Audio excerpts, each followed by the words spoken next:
Good evening and welcome to News 360 from the News Hub here in Adisawe. I am Isa Moni. And I am Aisha Yakubu. Coming up in the bulletin this evening, we have details of these and several other stories coming up in the next 60 minutes. Remember, we're also live on DSTV channel 279.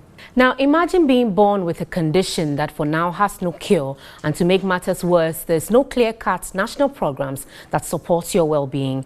AC Benowa Otu spent some time at a facility where children living with HIV are kept and filed this report.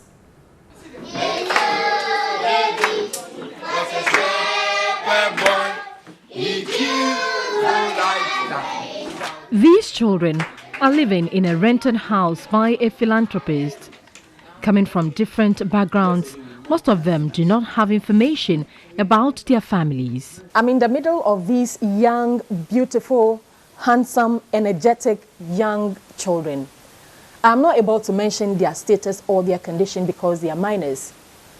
These children have come from different places and people who have taken it upon themselves to take care of these children.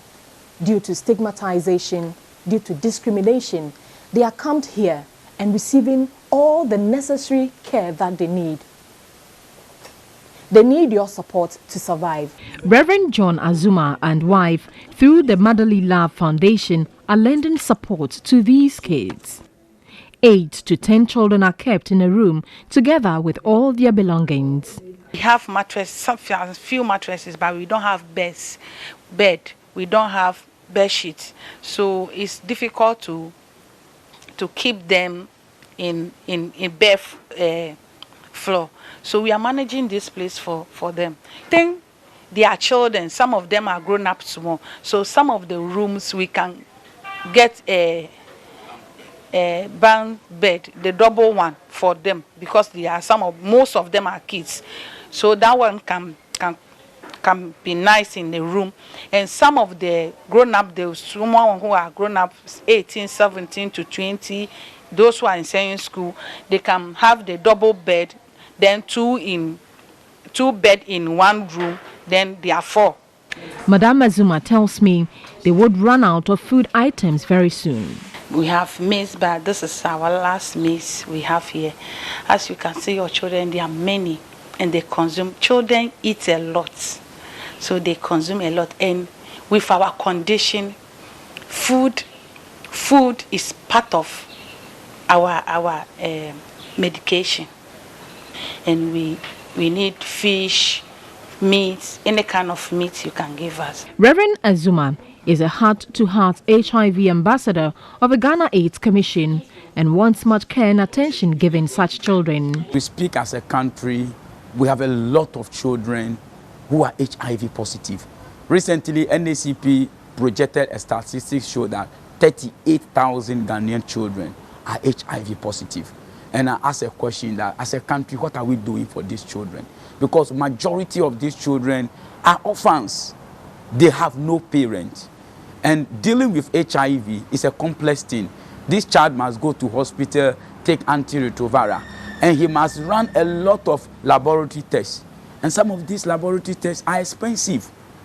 And you don't only take antiretroviral, you take immune boosters, blood tonics that you must pay for. And nobody care about this for this child.